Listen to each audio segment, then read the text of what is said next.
Filosofía desatada. ¿Alguna vez has sentido que cuanto más fácil es tu vida, menos sentido tiene? Antes, la lucha diaria nos definía. Ahora, todo lo que necesitamos está a un clic de distancia, sin esfuerzo, sin resistencia. Tenemos comida sin cazar, entretenimiento sin aburrimiento, compañía sin necesidad de hablar. Pero ¿y si te dijera que esta comodidad no nos ha liberado, sino que nos ha vuelto prisioneros? Piensa en un león enjaulado en un zoológico. No tiene que cazar, no tiene que pelear, no tiene que preocuparse por nada. Se le alimenta a la hora exacta, se le cuida, se le protege. Pero, ¿sigue siendo un león? ¿O es solo un reflejo domesticado de lo que alguna vez fue? Nos gusta pensar que somos libres porque podemos elegir lo que nos hace sentir bien. Pero, ¿y si esa libertad es solo la ilusión de una jaula sin barrotes? Hay preguntas que llevan siglos esperando respuesta. Aquí, en Filosofía Desatada, no prometemos certezas, pero sí la mejor compañía en la duda. Hoy exploramos cómo la comodidad se ha convertido en la nueva forma de control. No nos doblegan con miedo ni con violencia, sino con placer inmediato y constante.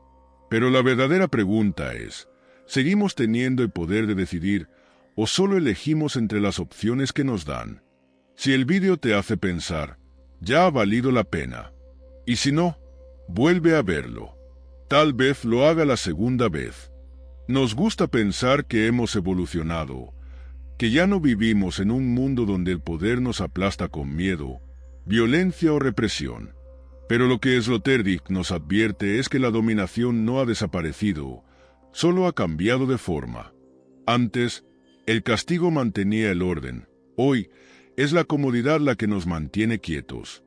Y lo más peligroso de esta nueva forma de control es que no se siente como una imposición, sino como una elección. A lo largo de la historia, la obediencia se imponía con herramientas claras y visibles: la ley, la moral religiosa, la presión social. Si alguien se salía del camino, la corrección era inmediata y dolorosa. Un castigo público, la excomunión, la cárcel. La estructura de poder se sostenía sobre la amenaza.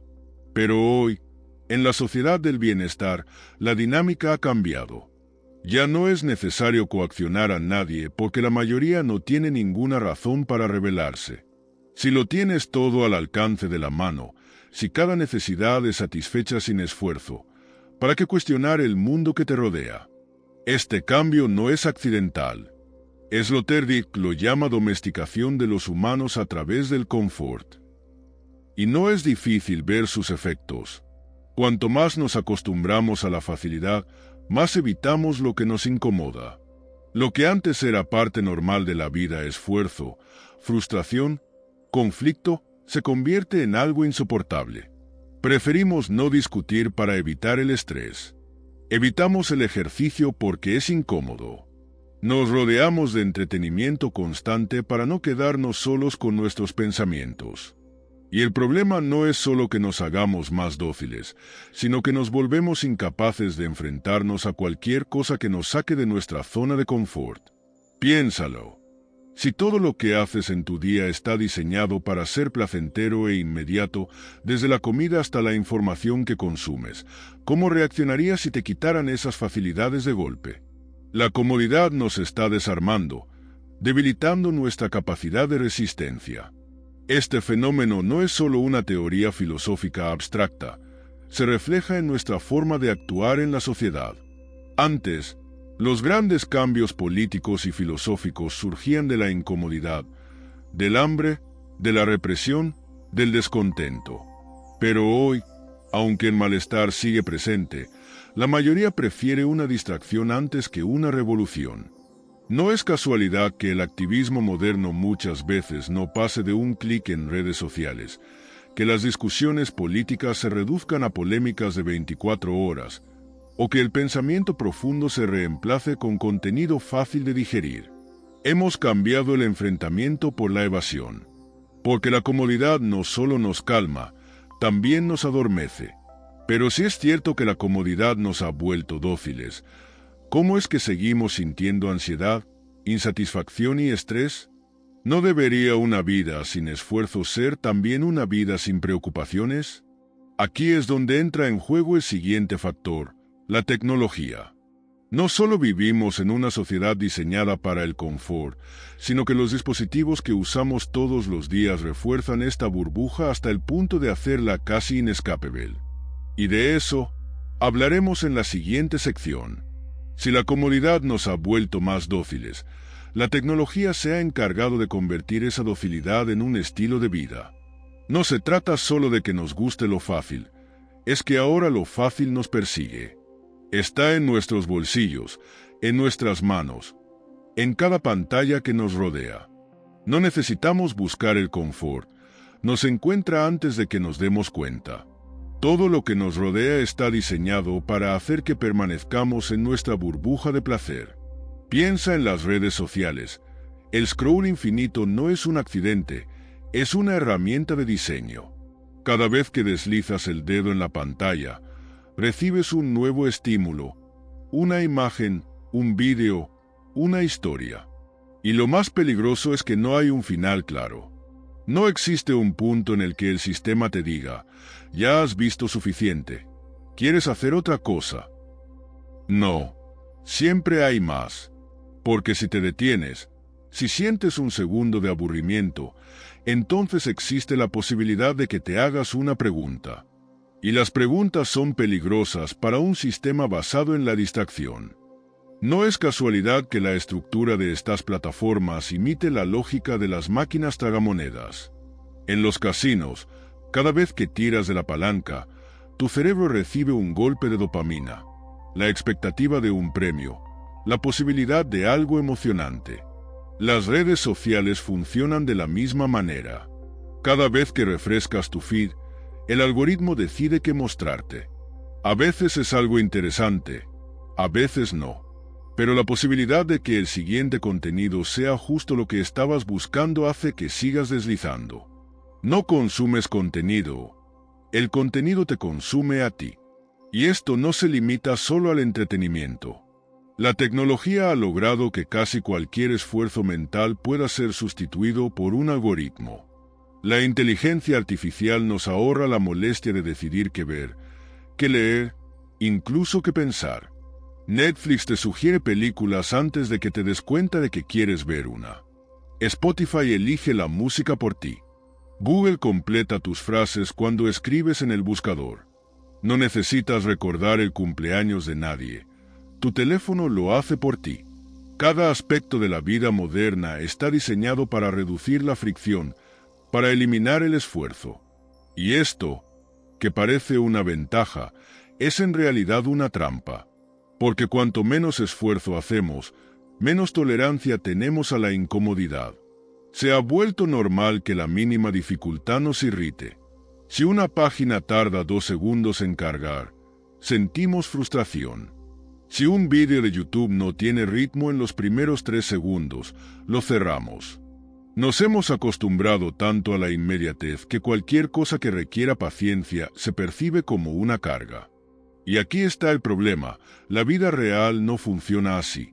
La vida requiere espera, esfuerzo, resistencia. Pero si todo a nuestro alrededor está diseñado para darnos gratificación instantánea, ¿cómo vamos a desarrollar la capacidad de soportar la incomodidad cuando realmente la necesitemos?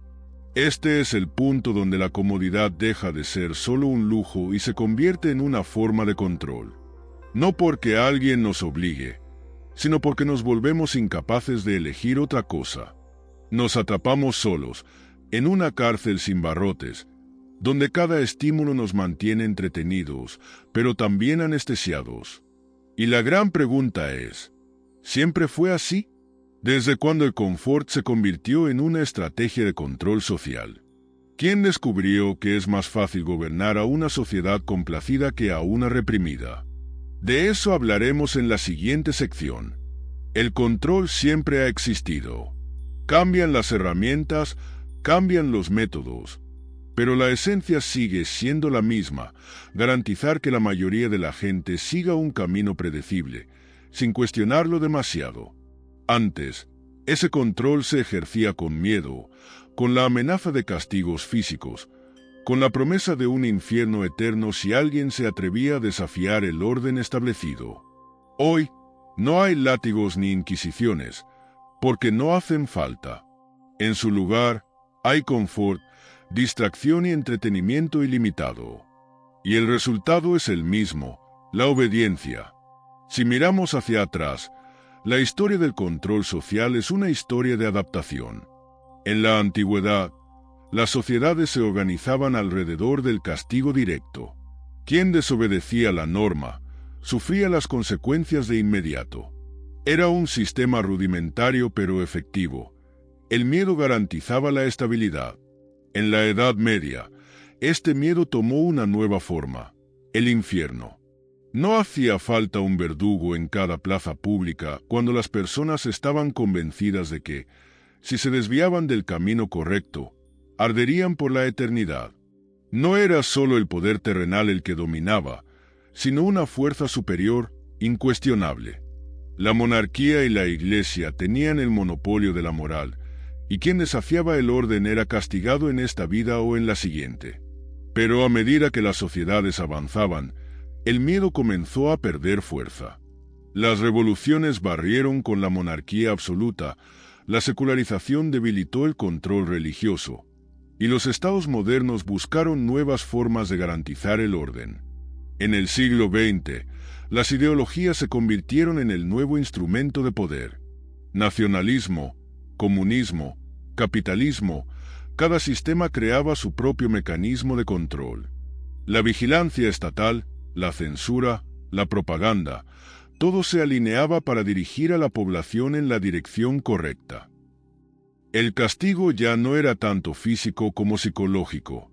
No hacía falta matar a los disidentes si se podía hacer que se sintieran aislados, perseguidos, impotentes. Y entonces llegó el gran giro.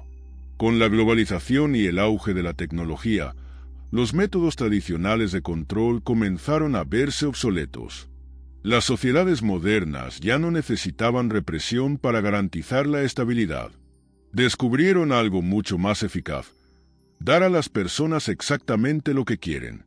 ¿Por qué luchar contra la gente cuando puedes mantenerla contenta? Así nació el capitalismo de la distracción.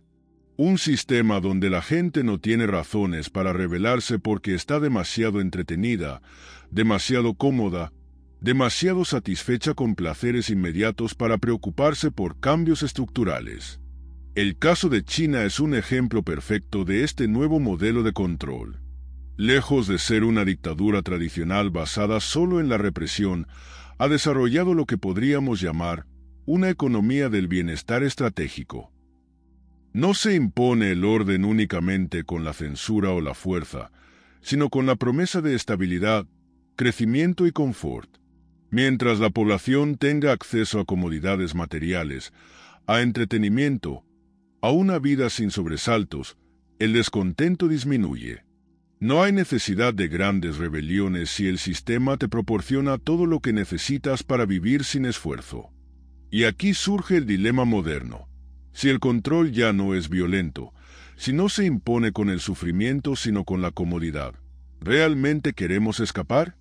Es fácil decir que rechazamos la manipulación cuando viene en forma de censura o represión, pero ¿qué pasa cuando viene en forma de placer? ¿Estamos dispuestos a renunciar a la facilidad, a la distracción, a la seguridad, por recuperar una libertad que apenas recordamos cómo usar? La paradoja es evidente. Cuanto más placentera es la vida, menos razones tenemos para cuestionarla. Pero al mismo tiempo, hay un problema que no podemos ignorar. Si todo es tan fácil, si la sociedad moderna nos ofrece tanto confort, ¿por qué estamos más ansiosos y vacíos que nunca? Si el bienestar nos hace felices, ¿por qué la depresión es la epidemia del siglo XXI? De eso hablaremos en la siguiente sección. Hemos construido un mundo donde la comodidad lo es todo. Ya no vivimos con miedo a la escasez ni a la violencia arbitraria. En su lugar, el bienestar se ha convertido en la piedra angular de nuestra existencia. Y sin embargo, Hay algo profundamente inquietante en este panorama. Nunca hemos tenido tanto y, al mismo tiempo, nunca hemos estado tan insatisfechos. Sloterdijk lo ve claro. La ecuación más confort, más felicidad, no solo es falsa, sino que puede estar funcionando al revés. Nos prometieron que cuanto más fácil fuese la vida, más plenos nos sentiríamos. Pero si eso fuera cierto, ¿cómo explicamos que los países con los más altos niveles de bienestar sean también los que registran los mayores índices de ansiedad, depresión y suicidio? ¿Por qué la sociedad moderna, a pesar de haber eliminado tantas fuentes de sufrimiento, no ha conseguido erradicar el malestar, sino que lo ha transformado en una forma más difusa, más invisible, pero igual de corrosiva? Parte de la respuesta está en nuestra relación con el placer. Cuando algo es escaso, lo valoramos, pero cuando lo tenemos en exceso, perdemos la capacidad de apreciarlo. Imagina que alguien te ofrece tu comida favorita. La primera vez, lo disfrutas intensamente. La segunda, sigue siendo placentero. Pero si te obligan a comer lo mismo todos los días, el placer desaparece y se convierte en rutina. Lo que antes te hacía feliz ahora no te dice nada. Esto es lo que nos ha ocurrido a nivel colectivo. Vivimos rodeados de estímulos diseñados para hacernos sentir bien. Entretenimiento inmediato, comida hipersabrosa, gratificación en un clic. Pero en lugar de hacernos más felices, han atrofiado nuestra capacidad de disfrutar. Cuanto más fácil es obtener placer, menos valor le damos.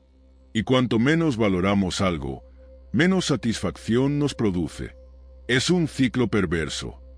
Cuanto más buscamos el confort, menos felices nos sentimos con él.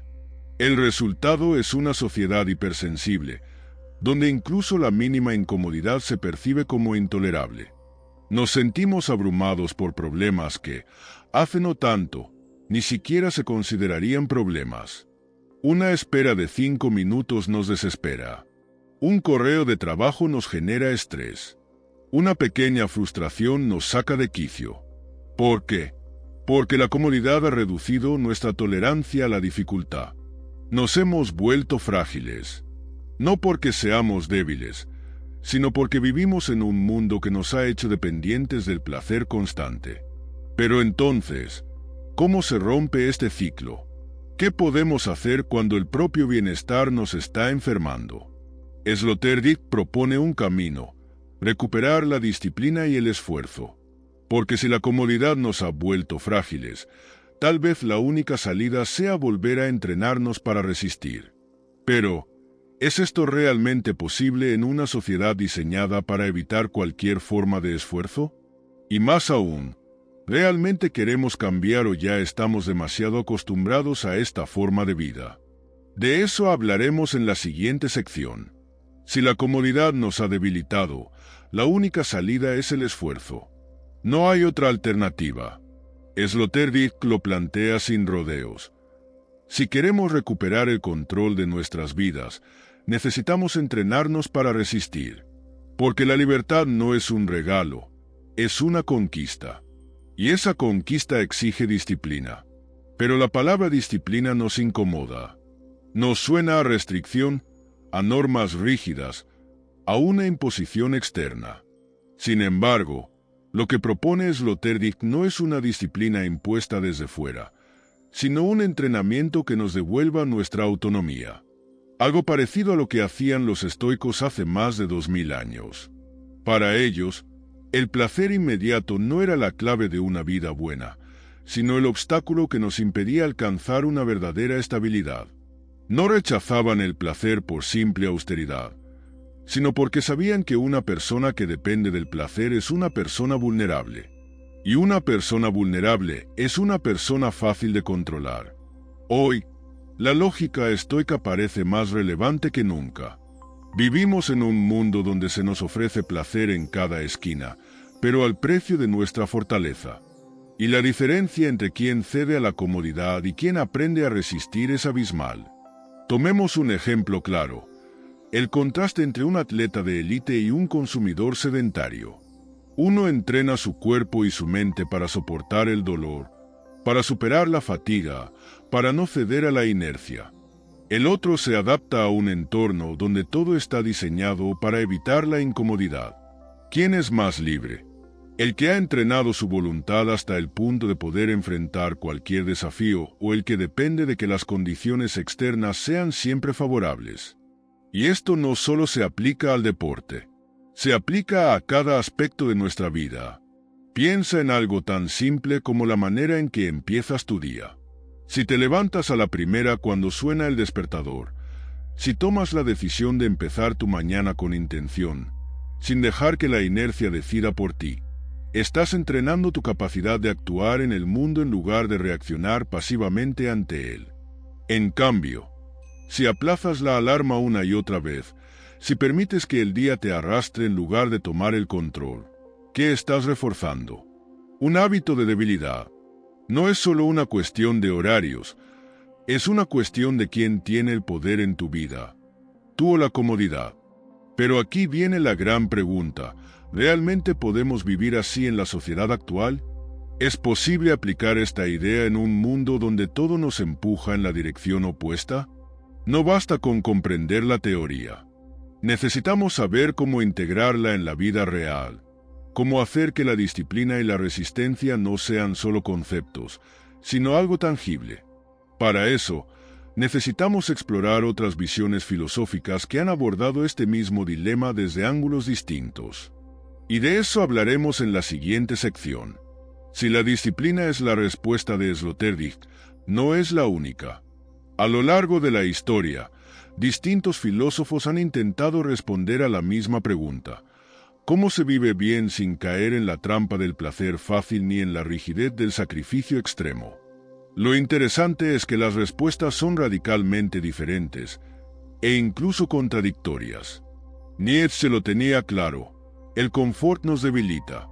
Para él, la vida es lucha, esfuerzo, superación. Su idea del Übermensch, el superhombre, es una invitación a endurecerse, a resistir la tentación del bienestar inmediato y a abrazar la dificultad como una vía de crecimiento. En su visión, la comodidad es peligrosa porque nos adormece, nos vuelve mediocres. Y la mediocridad es lo contrario de la grandeza. En otras palabras, el que evita el esfuerzo se convierte en una sombra de lo que podría haber sido. Y basta con mirar a nuestro alrededor para ver la confirmación de su teoría. La sociedad moderna ha domesticado al individuo con facilidades, pero al precio de su fortaleza. Sin embargo, Epicuro habría respondido algo muy diferente. Para él, el problema no es el placer en sí, sino el abuso del placer. No se trata de rechazar la comodidad, sino de aprender a administrarla con inteligencia. En su filosofía, una vida buena es aquella en la que se disfruta sin caer en la trampa de la comodidad absoluta. Comer con moderación, buscar placeres simples, evitar los excesos. Y aquí hay algo importante. Epicuro no defiende el hedonismo sin freno, sino una estrategia de placer consciente. Porque un placer sin control nos convierte en esclavos, pero un placer bien gestionado nos permite vivir en equilibrio. Y luego está Byung-Thich Lean, que nos da un giro inesperado. ¿Y si el problema no es el placer, sino la autoexplotación? En la sociedad contemporánea, ya no es necesario que nos impongan disciplina desde fuera porque nos la imponemos a nosotros mismos. Nos hemos convertido en nuestros propios opresores. Queremos ser productivos, queremos ser eficientes, queremos aprovechar el tiempo.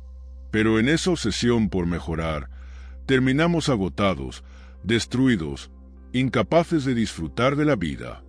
Byung-Thich nos hace una advertencia.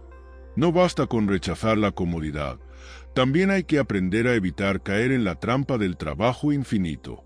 Porque el extremo opuesto al placer constante es la autoexigencia sin sentido. Y entonces, ¿qué hacemos?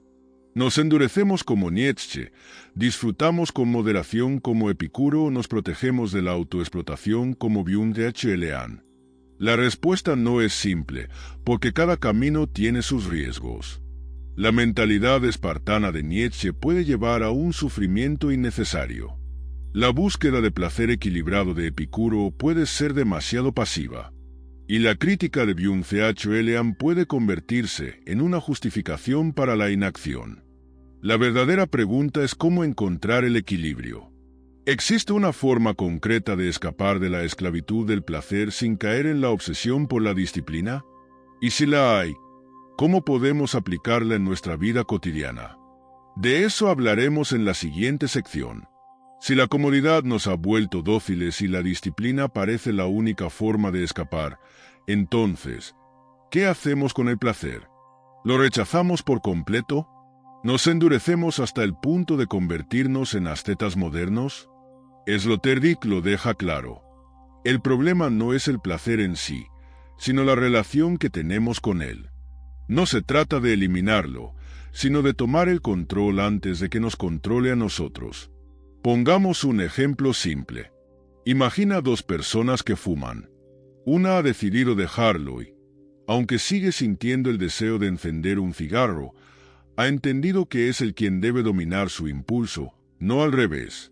La otra sigue fumando, no porque lo haya elegido libremente, sino porque no puede evitarlo. En ambos casos hay placer, pero en uno hay autonomía y en el otro, dependencia. Ahí está la diferencia clave.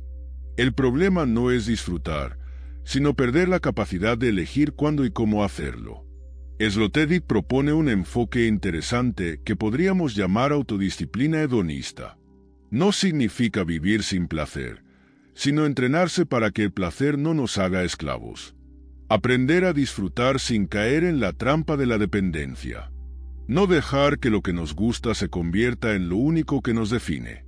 Porque cuando algo deja de ser una opción y se convierte en una necesidad, hemos perdido el control. Llevémoslo a un terreno más cotidiano. El móvil. La mayoría de la gente no decide cuándo usarlo. Lo consulta por inercia, sin darse cuenta. Y aquí entra el problema. Si cada vez que tenemos un segundo libre sacamos el teléfono, cuando nos permitimos aburrirnos, reflexionar o simplemente existir sin estímulos. La solución no está en imponer restricciones extremas, como apagarlo todo el día o bloquear las redes sociales, porque eso no es autodisciplina, es prohibición. Y lo prohibido siempre acaba volviendo con más fuerza. Lo que sí funciona es diseñar estrategias para que el placer siga siendo nuestro sirviente, no nuestro amo. Algo tan simple como dejar el móvil en otra habitación mientras trabajamos o establecer horarios para su uso puede hacer una diferencia enorme. No se trata de renunciar, sino de recuperar el control. Pero aquí es donde surge un problema mayor. Todo lo que nos rodea está diseñado para que no podamos escapar. No es solo una cuestión de voluntad individual. Estamos dentro de un sistema que se ha construido precisamente para hacer que el placer sea omnipresente, irresistible y adictivo. Entonces, si el problema no es solo nuestro, sino estructural, ¿qué posibilidades tenemos realmente de liberarnos? De eso hablaremos en la siguiente sección. Si la autodisciplina es la clave para escapar de la esclavitud del placer, entonces solo hay un problema. El mundo está diseñado para que no podamos hacerlo. No estamos luchando contra impulsos individuales, sino contra un sistema entero que ha sido construido meticulosamente para fomentar la dependencia. No es casualidad que nos cueste desconectarnos, que cada vez tengamos menos tolerancia a la incomodidad o que el entretenimiento se haya convertido en una droga omnipresente. Nada de esto ocurre por accidente. Las industrias del placer han perfeccionado el arte de la adicción. Las redes sociales, la comida rápida, el entretenimiento bajo demanda, todo ha sido diseñado para atraparnos, para que siempre queramos más. ¿Por qué crees que Netflix no deja un segundo de espacio entre un episodio y otro? ¿Por qué TikTok está estructurado de manera que nunca haya un final claro? ¿Por qué los restaurantes de comida rápida utilizan combinaciones precisas de azúcar, grasa y sal que activan en el cerebro los mismos circuitos que una sustancia adictiva? Porque la economía moderna no se basa en vender productos, sino en capturar nuestra atención y en convertirnos en consumidores recurrentes. Un ejemplo claro de esto es la economía de la atención. Cada segundo que pasas en TikTok, Instagram o YouTube genera dinero para esas plataformas. No eres el usuario, eres el producto. Cuanto más tiempo pases consumiendo contenido, más datos pueden recopilar sobre ti y más anuncios pueden mostrarte. Todo está diseñado para maximizar el tiempo que pasas enganchado. Los colores, los sonidos, las notificaciones, la sensación de novedad constante, no son detalles al azar, son estrategias científicamente optimizadas para mantenerte atrapado. Esto no es algo nuevo. Las empresas no inventaron la adicción, solo aprendieron a explotarla mejor. Un ejemplo histórico clave es el de los casinos.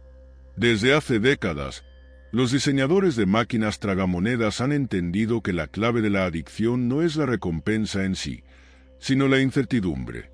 No importa cuánto dinero ganes o pierdas, lo que te mantiene enganchado es la posibilidad de que la siguiente jugada sea la que te haga ganar.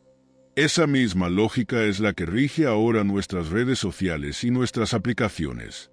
Cada vez que desbloqueas el móvil, cada vez que deslizas el dedo en una pantalla, estás jugando a una versión digital de la máquina tragamonedas. Y como en todo juego de azar, la casa siempre gana. Aquí es donde enfrentamos un dilema central. Si el mundo está diseñado para nuestra dependencia, ¿cómo podemos liberarnos? No se trata solo de autodisciplina, porque la fuerza de voluntad individual tiene un límite. No podemos desconectarnos por completo sin pagar un precio. ¿Es posible hackear el sistema desde dentro? ¿Podemos utilizar sus propias estrategias para recuperar el control sin renunciar a las ventajas de la modernidad? De eso hablaremos en la siguiente sección. Si el mundo moderno está diseñado para que seamos dependientes, luchar solo con fuerza de voluntad es una batalla perdida. No podemos enfrentarnos a un sistema que ha convertido la adicción en una ciencia solo con la determinación individual. Pero Sloterdijk propone otra estrategia: rediseñar nuestro entorno para que trabaje a nuestro favor en lugar de en nuestra contra.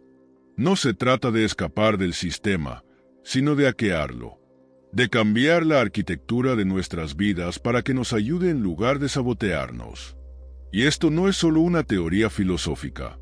Es algo que las personas más poderosas del mundo ya hacen. Steve Jobs, el hombre que revolucionó la industria de los teléfonos inteligentes, no permitía que sus hijos usaran el iPad.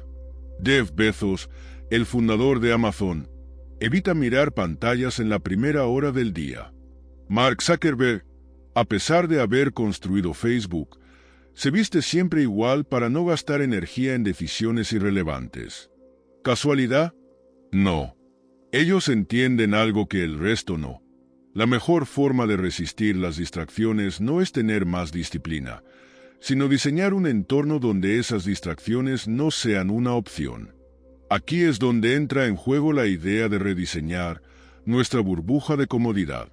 Si no podemos eliminar la necesidad de placer inmediato, al menos podemos estructurar nuestro día para que no se convierta en un obstáculo. No se trata de prohibir, sino de hacer que las opciones más saludables sean las más accesibles.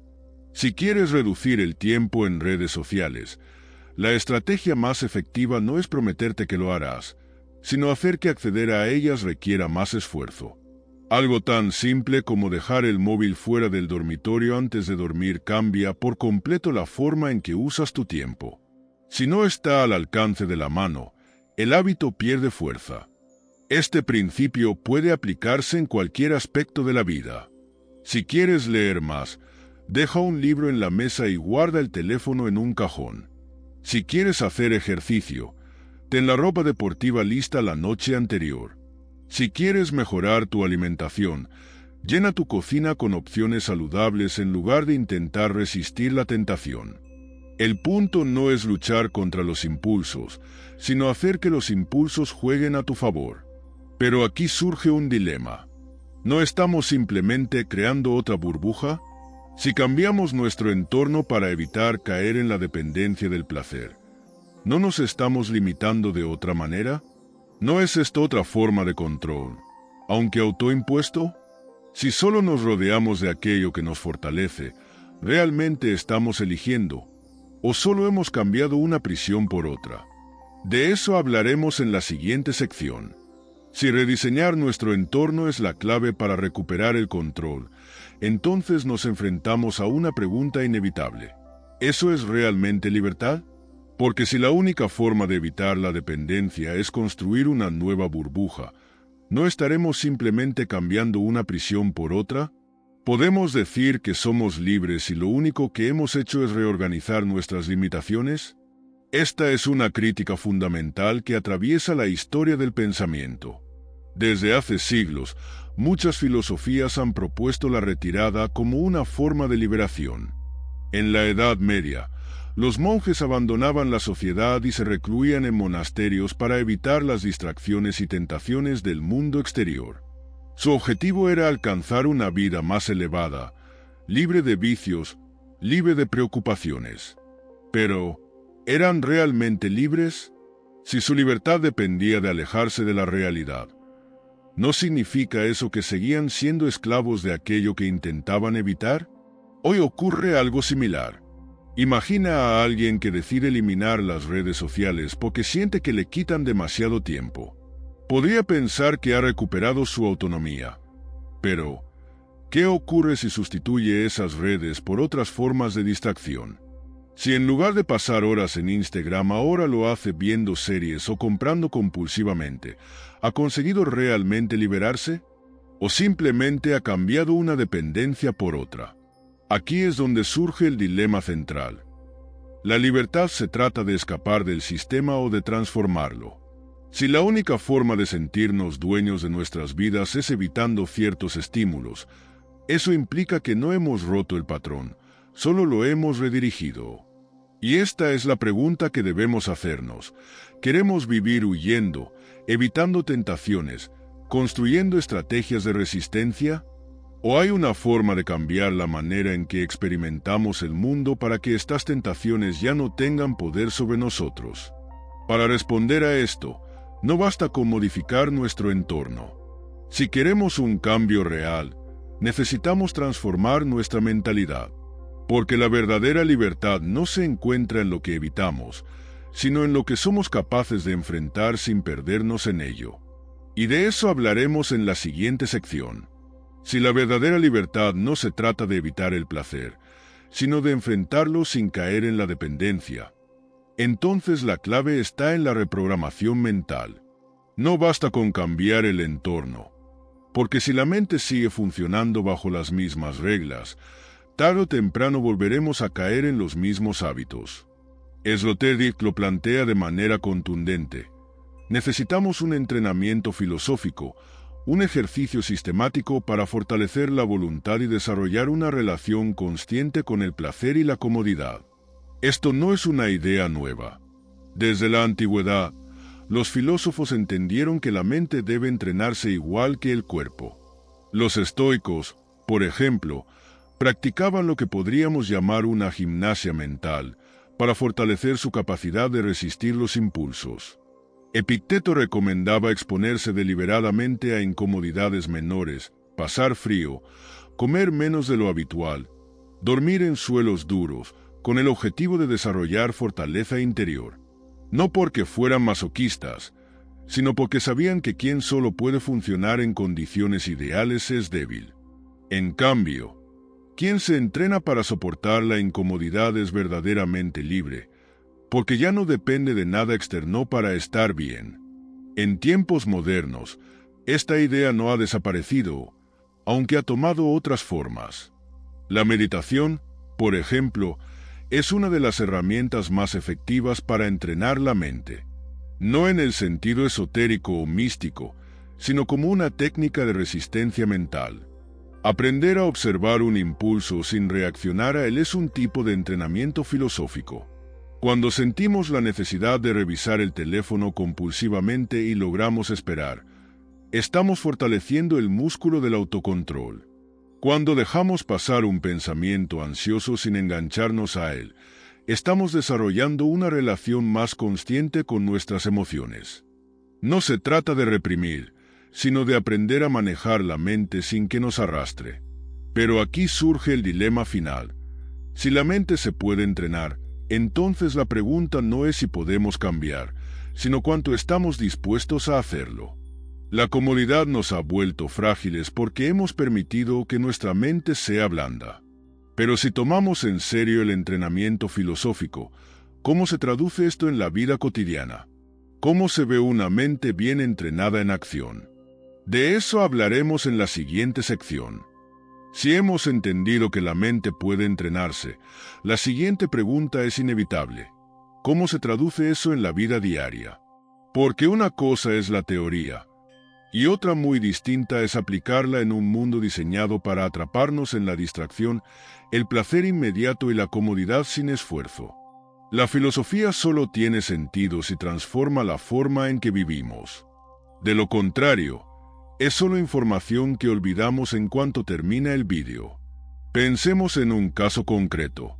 Alguien que ha pasado años atrapado en la inercia de la tecnología, revisando su teléfono cada pocos minutos, incapaz de pasar un solo día sin consumir contenido digital.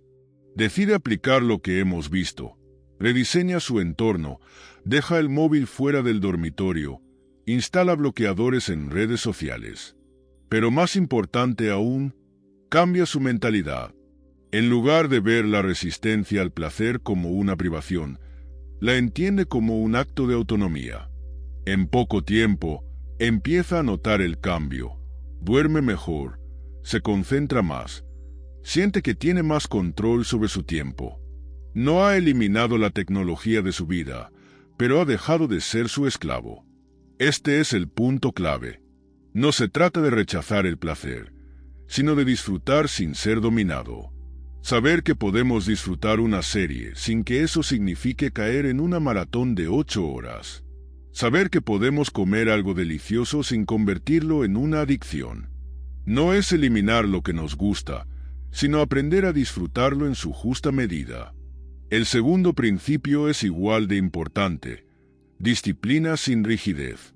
Porque si la única forma de mantener el control es a través de normas estrictas y autocensura, lo que estamos construyendo no es libertad, sino otra forma de esclavitud. No se trata de vivir con reglas inquebrantables, sino de entrenar la mente para que no necesite reglas en primer lugar.